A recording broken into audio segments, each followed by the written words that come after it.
Seguimos conversando con el profesor Álvarez. Decíamos que en el Parlamento Europeo es vital. Primero era por elección indirecta y después por elección universal y directa y secreta, además, en base a la población de cada estado.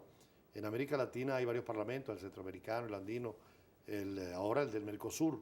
En Mercosur es obligatoria esa elección, habría que plantearla más allá del parlatino, ¿no? E incluso en Mercosur, tan obligatoria es la elección que hay un proyecto del Mercosur que incluso inicialmente tenía una fecha, fue pospuesta, pero para hacer un día del Mercosur, es decir, que todos los habitantes de países miembros del Mercosur tengan un día para ir a votar por sus parlamentarios, hacerlo de manera directa. Entonces son avances que se tienen que dar y ahí radica la estabilidad de parlamentos como el Parlamento Europeo, que la ciudadanía tiene posibilidad de incidir en ellos.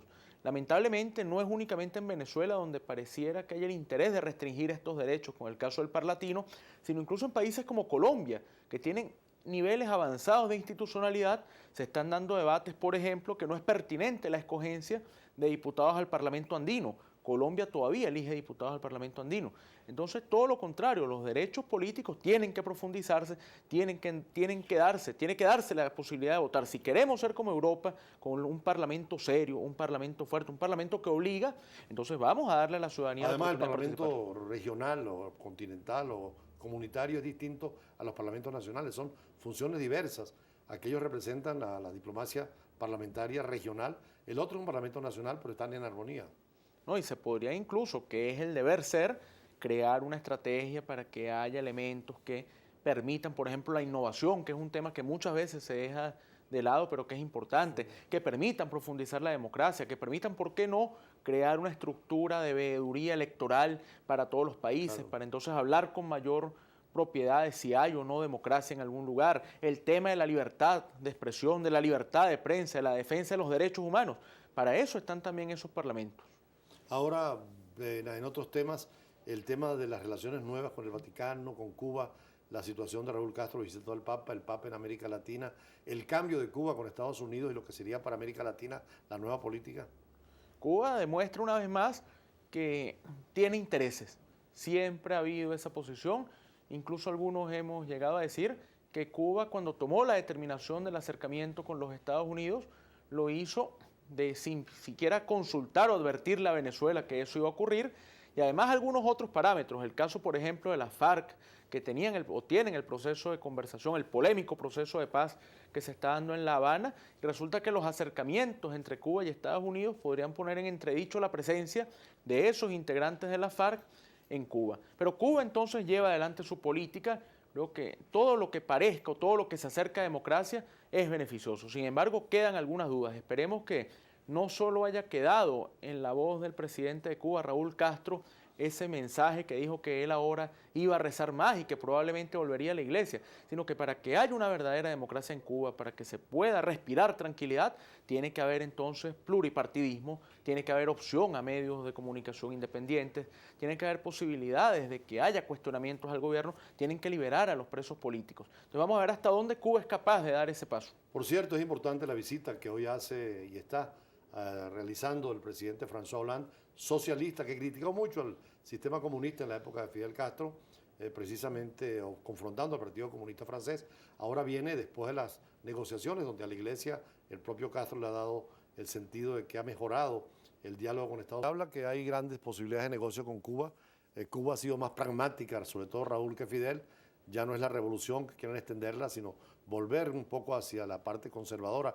No es el viejo comunismo, hay incitación a la propiedad privada, a la inversión extranjera. ¿Esos cambios serán permanentes?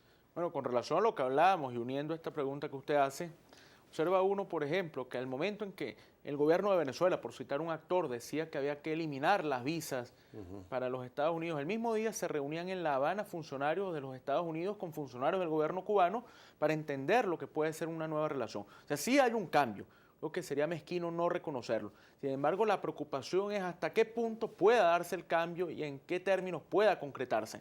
El modelo que pareciera querer Cuba es el modelo chino, es el modelo vietnamita, que tampoco son unos modelos que se pueden seguir del todo. Evidentemente, China ha crecido de una forma bastante fuerte, Vietnam lo ha hecho también de una forma bastante desarrollada, pero el tema de los derechos humanos, un país como China, donde un premio Nobel o Nobel de la Paz, como Liu Xiaobo, ni siquiera sabe que ganó el premio, porque al gobierno no le interesa que vaya el extranjero a hablar sobre lo que está pasando en China, preocupa. Entonces, si ese es el cambio que aspira Cuba, si es un cambio netamente económico, no será entonces mucho lo que se avance. Hasta que no se solvente la situación de los derechos humanos, no podrá hablarse de una verdadera transformación. Ahora, este nuevo concepto de la Iglesia Católica hacia América Latina, la preocupación por los pobres, el cambio de la simplicidad a la opulencia que tenía la Iglesia, eso ayuda también al sentimiento cristiano, que decías que el propio Castro decía que volvería a rezar porque se educó con los jesuitas y claramente conoce todas las oraciones y la práctica religiosa, ¿no? Sí, además la iglesia, una iglesia que tiene ya un tiempo acercándose, el mismo rol que jugó, por ejemplo, San Juan Pablo II, en haber tenido América, el haber visitado 2 veces Venezuela, de forma reiterada México, algunos otros, el Papa Benedicto XVI, que también tuvo, aunque era un hombre conservador, si se quiere, en lo teórico, tuvo también palabras hacia el desarrollo, un hombre que incluso llegó a visitar África, que fue importante que lo haya hecho. Y ahora el Papa Francisco, que evidentemente representa una renovación de la Iglesia, un hombre con un gran carisma, un hombre con un gran entendimiento, que ha dado algunas señales importantes para la región. La primera de ellas, que tiene un enorme significado, fue haber eliminado las trabas que impedían la beatificación de Óscar Arnulfo Romero, ese mártir en medio de un Salvador violento que fue asesinado en 1980. Bueno, quedó sembrada esa semilla de una iglesia más justa, de una iglesia que se ha venido adaptando a los tiempos, el Papa que ha entendido entonces cuáles son las nuevas necesidades, cuáles son los requerimientos, y un hombre que evidentemente va a tratar de mediar, un hombre que va a tratar de acercar a las partes. Esperemos entonces que en esos mensajes que ha dado el Papa pueda entonces haberle dicho, haberle recomendado al presidente de Cuba que, por ejemplo, se libere a los presos políticos y se permita la proliferación de medios de comunicación. No, y teniendo la oportunidad de conversar con usted, pues quiero felicitarlo por su doctorado que acaba de terminar en fases en la Universidad Central de Venezuela, además con un tema vinculado con la parte religiosa, ¿no? Sí, trabajamos allá en el doctorado en Ciencias Sociales, una tesis sobre la expansión y la sostenibilidad de Fe y Alegría. Nos asumimos iniciativa de la Iglesia Católica, ¿no? Sí, una iniciativa, incluso el padre Velas, que era un padre de los jesuitas, sin embargo, que contrario a lo que mucha gente puede pensar, Fe y Alegría no es una organización de tinte confesional. Sí. El mejor ejemplo de ello es la presencia en Chad, que es un país con un 99% de ciudadanos que profesan el Islam. ¿En cuántos países del mundo está Fe y Alegría? En 21 países en 3 continentes. Está en América, por supuesto, nació en Venezuela el 5 de marzo de 1955 en la parroquia Sucre de Caracas, en Catia. Después ha logrado un proceso de expansión interesante, logró llegar incluso a Europa, con presencia en España y en Italia, y lo ha hecho ahora Chad, donde hay además algunos otros proyectos de expandirse hacia otros lugares, hacia Kenia, algunos contactos en otros sitios, pero en principio está en Chad, que es la presencia entonces en el continente africano. Y en relación con el Asia y el Medio Oriente, temas como la situación que está planteada hoy con China, la apertura al mundo, la situación en el Medio Oriente de violencia, como politólogo, ¿cómo va eso? ¿La violencia se va a impregnar en la vida política de estos pueblos? Pareciera que ya está tratando de llegar en gran parte porque la comunidad internacional no ha sido lo suficientemente fuerte en tratar de frenar los avances. Lo que uno ve diariamente de ISIS, del Estado Islámico, que desafortunadamente se ha tomado ahora como normal, que es una violencia de la que hablamos constantemente, pero que tiene que condenarse, tiene que atacarse y tiene que buscarse la manera de enfrentar esto, el carácter desmedido, la represión que hace ISIS y además el negocio que esconde. Entonces, frente a unos países donde muchos de ellos la escasa libertad, las pocas posibilidades de vida, los niveles de pobreza, las nulas posibilidades de formación, la poca posibilidad de las mujeres, por ejemplo, de alcanzar algunos niveles, hacen que se acerquen a estas experiencias, si se quiere, que les llegan como mágicas, como fascinantes, y lo que están sumiendo a la sociedad es en un enorme atraso. Entonces, tiene que cuidarse el mundo. Ya vemos que no es únicamente un tema del mundo, del Medio Oriente, del mundo asiático, ya un atentado incluso que se atribuye al Estado Islámico en territorio estadounidense. El caso del Chad, además está el tema de la geopolítica regional. Irán, por una parte, expresando su hegemonía, Arabia Saudita impidiéndola y, por supuesto, Occidente, unos respaldan a un lugar y a otro partido. Es decir, no hay consenso en esa comunidad internacional para frenar guerras como la de Siria o ahora la del Chad. Incluso no es el caso de Siria, que en Siria, si se quiere, el Estado Islámico ha logrado algo que muy poca gente pensó que era posible que se consiguiera, que era entonces un apoyo a la dictadura de Bashar al-Assad.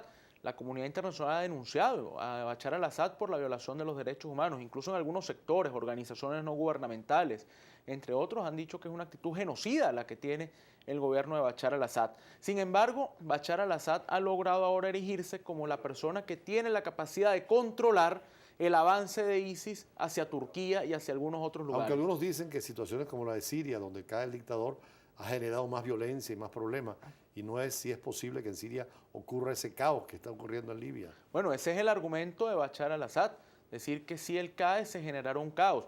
Fue exactamente lo mismo que en su momento Muammar Gaddafi sostuvo, que él no podían derrocarlo porque Libia iba a quedar sumida en un estado de anarquía.